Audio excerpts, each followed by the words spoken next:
Evart, Michigan. Quiet little town in the heart of America. The kind of place where people leave their doors unlocked and kids ride bikes down the main road like the world is nothing but safe.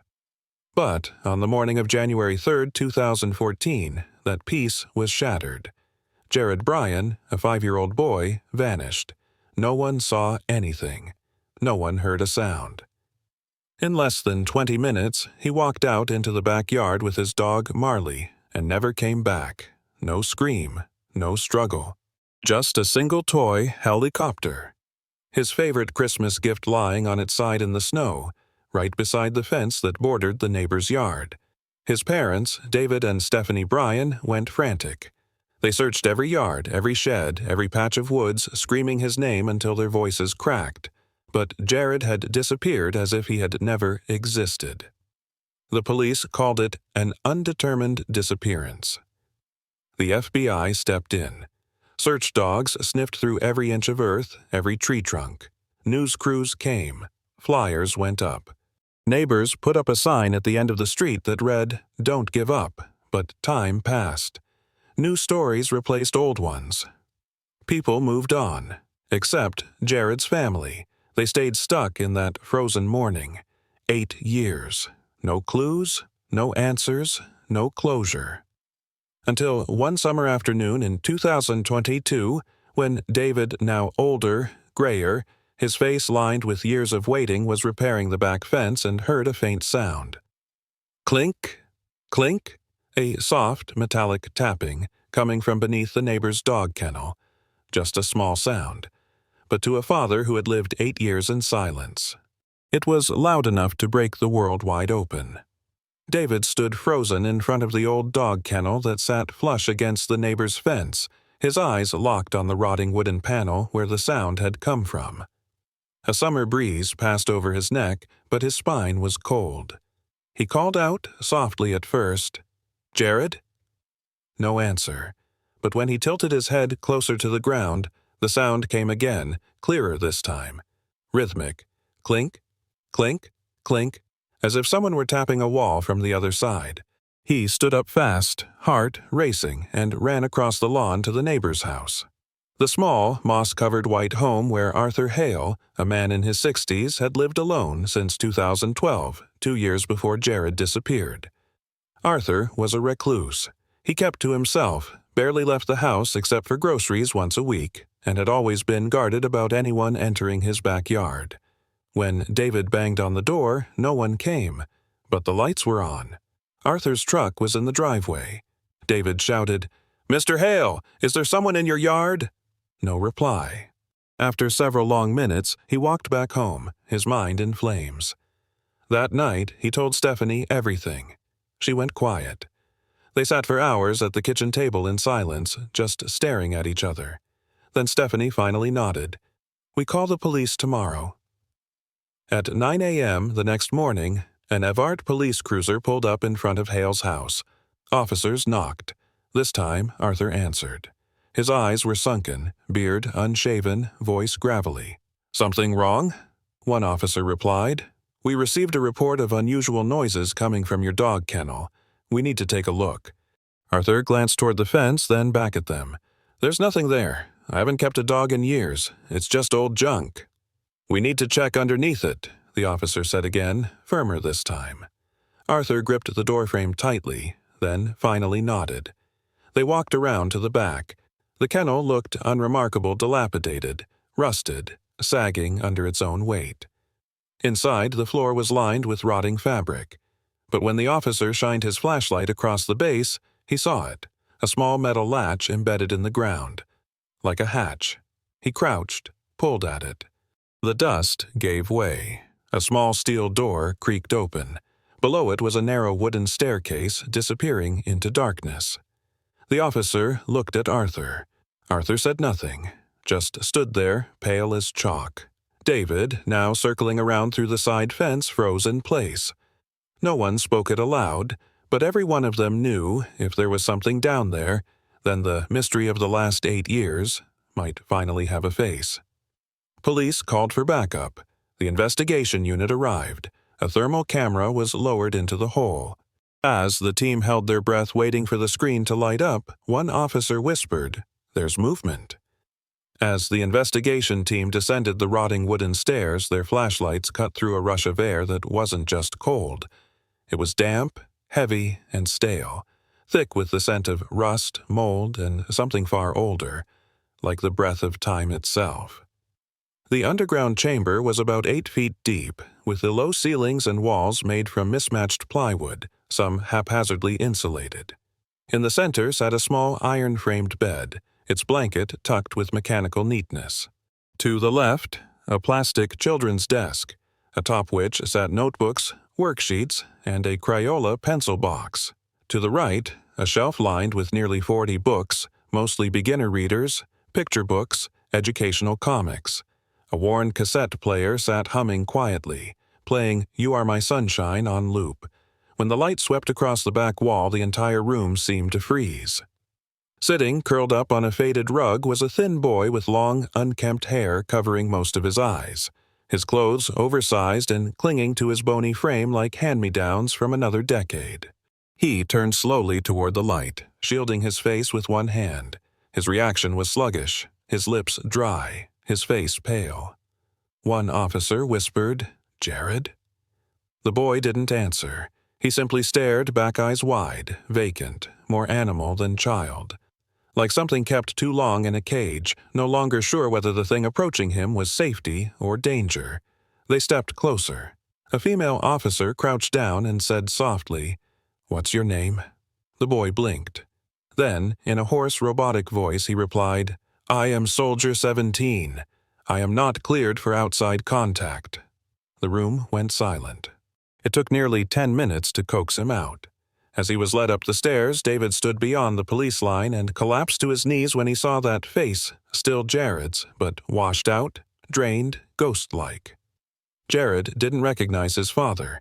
He looked at David as if he were a stranger, or worse, a trick of the light. When the medic reached for him, Jared recoiled, raised one hand in a rigid salute, and said just one sentence, "Reporting. No contact permitted. The enemy may impersonate." The EMT's face crumpled. Jared, the little boy who had vanished during a quiet snowfall, had spent the last 8 years underground, in a room with no light, no calendar, no real name, and no mother or father, and more than just missing. He had been programmed to believe the outside world was a lie. Jared was taken to the Michigan State Children's Psychological Center that same night, caught in a quiet kind of panic. No screaming, no tears, but constantly scanning people through the mirror, avoiding eye contact, counting his steps aloud under his breath. The attending psychiatrist wrote a single sentence in the first report. "This mind is not living in 2022, it's still trapped somewhere else." Meanwhile, police combed through every inch of the underground bunker beneath the dog kennel. There were no signs of physical abuse, no blood, no restraints. Everything was disturbingly clean maintained with the kind of obsessive precision that suggested total control. On Jared's desk, they found a mission manual, a black notebook labeled in block letters, "Internal Survival Protocol, Classified." Inside were hundreds of handwritten pages in blue ink, organized by category, escape drills, identification of disguised infiltrators, daily fitness routines, hand-drawn maps of the bunker, grading sheets for urban survival during wartime. The very first entry read, "Why the World Ended in 2015. Jared had been taught that his mother died in a bombing in Seattle. His father was captured as a spy. Anyone in uniform, especially those wearing blue, were hostile agents, capable of impersonating family, friends, even pets, and there was only one person he could trust: Commander Arthur. Arthur never called himself Dad. He wasn't a caretaker. He was the commander, and he had rescued Jared to train him as the last surviving soldier of post-apocalyptic America. Every day, for 8 years, followed a rigid routine. Wake up at 6 a.m., study simulated war theory from cassettes, exercise using barbed wire crawl drills, eat ration-packed meals, document his psychological readiness. Once a month, he was taken outside blindfolded, wearing noise-canceling headphones, and led silently around the backyard at night. It was called a field response simulation. And every time Jared asked, "When can I go out for real?" Arthur answered, "When the enemy stops broadcasting the hypnosis signals. When the world is safe again." Psychological reports noted that Jared had no concept of real time. He didn't know his birthday. He couldn't recall his mother's full name. He didn't recognize his own face in a mirror. He believed the filament bulb in the bunker was the only form of natural light left after a supposed biowar. And every time the steel hatch opened, he didn't smile, he flinched, because it meant something had gone wrong again, up there.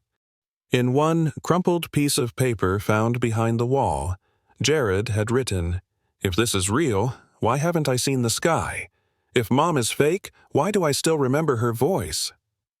Beneath the mask of a child soldier, there was still a little boy desperately trying to remember something no one had ever let him believe: the truth. 4 days after his rescue, Jared still hadn't called anyone Dad or Mom. He slept sitting upright, his back pressed into the corner of the room, one eye half open as if standing guard. Doctors reported that Jared rejected any familiar reference from the outside world. When shown a picture of himself at age 5, he simply shook his head. When played an old recording of his mother's voice, he shivered and whispered, "Danger. Deceptive signal." But amid that confusion, something strange happened. On the evening of the 5th day, a nurse came in humming, "Twinkle, twinkle, little star." Jared looked up. For a brief moment, his expression softened. He whispered, "That song. My mom used to sing it. It was the first fracture." And then, slowly, fragments of Jared's memory began to emerge.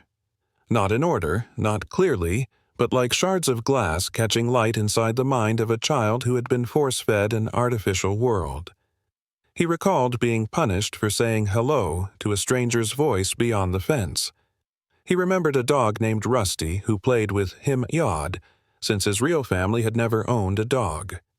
And then he drew a picture, just pencil lines on paper, a tall man standing under the sun, shielding his eyes, and behind him, a small boy crouched inside the man's long shadow.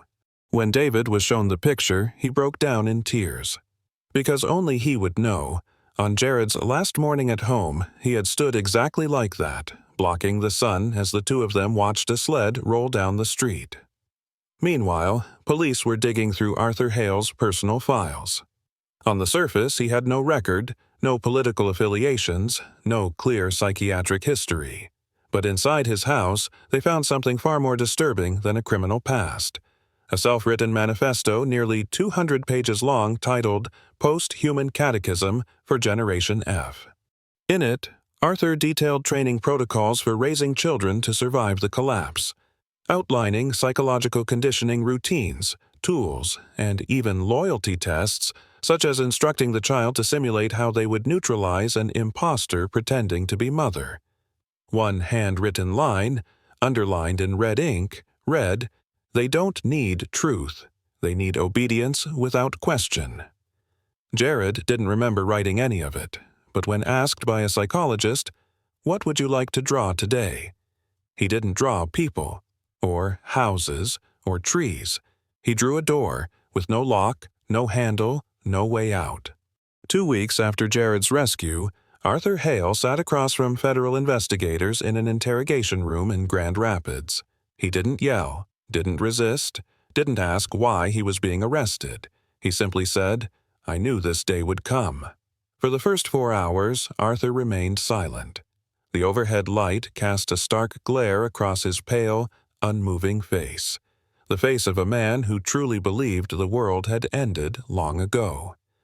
When investigators placed a piece of paper on the table, a floor map Jared had drawn in 2016, Arthur stared at it for several seconds, and then laughed. "The kid's got a good memory," he said. "I taught him to map layouts as a survival skill. In case he ever escaped, he needed to know the exits." "You knew he might escape?" one agent asked. Arthur nodded. "I trained him to survive, not to obey." "Why, Jared?" another agent asked. The answer came after a long pause. Arthur finally looked up, voice dry like rusted metal. "I saw him playing alone in the yard. No one watching. He could disappear, and no one would suspect a thing. The confession landed like a blade. He didn't use force. No screaming, no violence. Arthur simply walked up, pretended to be a friend of the family, promised Jared a special toy, led him into the backyard, closed the gate, turned the lock from the inside. The boy just asked, "Is my dad coming to get me?" I said, after the alert stop. Then I built him a new world. The lead FBI profiler described Arthur as a man with functional delusion, not hallucinating, but system-obsessed, intelligent, and fully aware of his actions. Michigan State Psychiatric Hospital confirmed that Arthur was competent to stand trial, with an IQ ranking in the upper percentile of the population. He had once worked as an aerospace engineer for a defense contractor until his wife and son were killed in a car accident in 2005. After that, he withdrew from society, sold everything, moved to Evart, and bought the house next to Jared's. Police concluded, this wasn't impulsive. This was a long, coordinated psychological operation by someone who understood how to dominate the human mind. But what outraged the public most wasn't how Arthur kidnapped Jared. It was how no one discovered it for 8 years. Jared had screamed. He had pounded on the floor. He had written tiny notes, slipped them through cracks in the floorboards, some clearly stating his name, address, and the words, "My name is Jared. I'm trapped here." But they fell into weeds, washed away by rain, or simply got ignored. Once, in 2017, a gas technician heard strange noises beneath the dog kennel. He later said, "I thought it was a raccoon or something." He didn't report it, didn't check, then forgot. When Arthur was finally arrested, he asked just one question. "Does the boy still remember who he is?" And when the agent replied, "He's starting to," Arthur sighed. Then I've failed. In the first weeks after his rescue, Jared moved through the real world as if it were a fragile illusion. A beautiful dream he expected to wake from at any moment. He observed everything with quiet suspicion. Sunlight hurt his eyes, the sound of a hairdryer made him flinch, and whenever he heard the turn of a lock, he startled. Doctors called it post-cognitive dissonance, a state where the mind doesn't trust what's real, because it has lived too long in a false world repeated often enough to feel like truth. David, his father, began visiting every day. But Jared didn't call him Dad. He called him the authorized external contact. Whenever David smiled, Jared would study his face. When David asked, "Would you like to go for a walk outside?" Jared hesitated, then shook his head. One day, David pulled a worn photo from his wallet. The two of them, side by side on a sled, taken years ago. Jared stared at the picture for a long time. Then he asked, "What is this made of?" David chuckled softly. "Just paper, son." Jared shook his head slightly. "No, I mean, how was this memory made?" The question caught David off guard. And that was the most painful part. Jared didn't trust his own memories. In a psychological response test, Jared was shown a series of images, some real from his childhood, others generated by AI. When asked to identify which ones were true, he didn't know. When asked, "Do you remember your mother?" Jared replied, "Yes, but that memory isn't safe." He had learned to censor his own mind. He knew that remembering wrong could lead to punishment, that thinking right might trigger a trial. Jared didn't cry. He didn't rage. He simply tried to categorize this world as another survival drill. And the hardest part was that David couldn't teach his son to believe through love alone. All he could do was wait. Wait for the boy to open the door himself. Once, as the two sat by a window, Jared asked quietly, "If this is the real world, why does it feel so different from what I remember?" David answered, "Because you grew up in a place built from fear. This place is built from love." Jared was silent for a long time, then turned, speaking slowly. "Does love require a passcode?" There was no answer to that. But that night, for the first time in nearly 3 weeks, Jared walked to the window on his own and pulled the curtain open. He let the sunlight touch his face without shielding his eyes. He didn't say a word. But the light in his pupils was no longer a threat. It was a sign. The illusion was cracking. On the day the trial began, Jared was not present. He was staying at a secluded recovery facility in Lansing, where no cameras were allowed, and no reporters could gain access. But his image, a direct, full-face photograph with eyes locked on the lens and lips pressed tightly together, was projected onto the large screen in the federal courtroom in Osceola County. And the silence that followed was heavier than any indictment. Before a jury of 12, the prosecutor described Jared as a child stolen from reality, then reprogrammed like a machine, no emotion, no choice, no truth.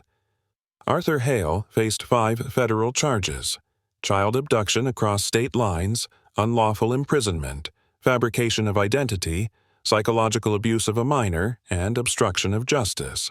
But throughout the proceedings, Arthur showed no remorse. He didn't deny what he did, but he offered no apology. He simply stated, "I didn't do it out of hate. I did it because someone had to make sure a child would survive in the world you people are too afraid to fix." His defense team argued that Arthur suffered from a psychological collapse following the deaths of his wife and son, and that he acted from long-term PTSD and delusion. But records from the Michigan State Psychiatric Hospital confirmed Arthur was fully capable of understanding and controlling his actions. And worse, he had planned them for years. A chilling piece of evidence presented at trial revealed that in 2013, just 1 year before Jared disappeared, Arthur had applied to adopt a boy from an orphanage in Kentucky. He was denied due to ambiguous psychiatric history. A year later, he selected Jared. Public outrage exploded. Media outlets called the case a real-life Truman Show. But instead of cameras, the child was surrounded by a man playing God. 3 weeks into the trial, Jared was brought into a private interview room not to testify, but to read a letter he had written for the jury. The room held only a camera. Jared, in a gray hoodie, sat upright with his hands clenched. He read slowly, one word at a time. "I don't understand everything that happened, but I know one thing. When someone told me the world was fake, now I know the fakest thing was that person." His voice didn't shake. He didn't cry. He didn't scream. He spoke calmly, as if the truth had been sitting quietly in his chest for too long and finally had space to breathe. The video lasted just 2 minutes, but the courtroom stayed silent for nearly 10. No one debated motive anymore. No one needed a confession, because the only witness still alive was speaking, and his survival was all the proof anyone would ever need. Arthur Hale was sentenced on October 14, 2022. The court declared life in prison without parole. No one was surprised, no one protested, but no one celebrated either, because no matter how many years he spends behind bars, what he stole, 8 years of a child's life, can never be returned. David and Stephanie were present at the sentencing. When the verdict was read, they didn't look at Arthur, not out of fear, but because he no longer mattered. All that remained was Jared. The story shook the nation. News outlets called Jared the boy who emerged from the earth, the survivor of a human-designed fantasy. Lawmakers in Michigan began reviewing their entire process for handling missing child cases. A state task force was formed under the name Never Lost Again. Elementary schools hosted assemblies teaching children about the right to believe in truth. But what no one could teach was how to live after the truth finally comes out. Jared is now 13. He doesn't attend public school, he's not on social media.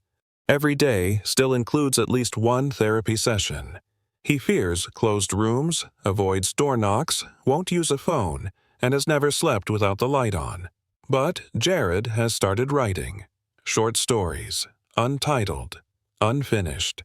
Many of them feature the same recurring character, a boy who lives underground, unaware that he's been locked away, and instead of escaping, the boy tries to grow plants in the sealed room, using mirrors to reflect light through a crack in the door. Once a therapist asked, "Why don't you write about him escaping?" Jared replied, "Because not everyone finds a way out, but everyone deserves a little light." The Bryan family still owns their old home in Evart, but they now live elsewhere near the woods, quiet, no neighbors. David grows fruit trees. Stephanie keeps chickens. They say they're not starting over, but learning to live in the unwritten chapter.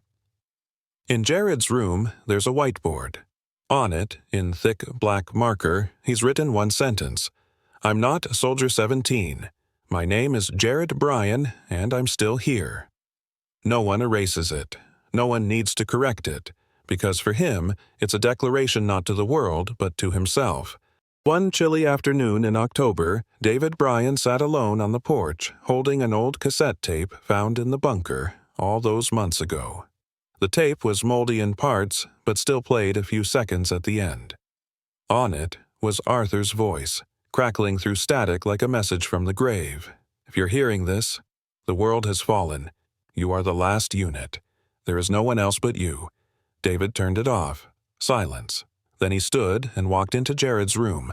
The boy was reading a battered copy of Hatchet, the story of a child surviving alone in the wilderness after a plane crash. Jared didn't look up, only asked, "Do you think people really change?" David replied, "Yes, but not because of time, because of truth." Jared nodded faintly. Somewhere out there, other children are still missing. Not all of them are hidden underground. Some are left behind in homes no one notices. Some lost inside systems no one checks. Some are close, but invisible. And not all of them have a father who kept digging for 8 years. Not all have a dog kennel that made noise. And not all, when they return, are still themselves. But Jared Bryan is still here. Not because of luck, but because someone never stopped believing that silence might mean something unfinished. This story isn't about disappearance. It's about what happens after someone is found. About pain that never shows up in medical reports. About memories that must be relearned from scratch. And about the one thing stronger than darkness. A child who chooses to walk out of it. Don't remember Jared because he was a victim. Remember him because he is proof that what we don't see might still be there, waiting for someone patient enough not to look away.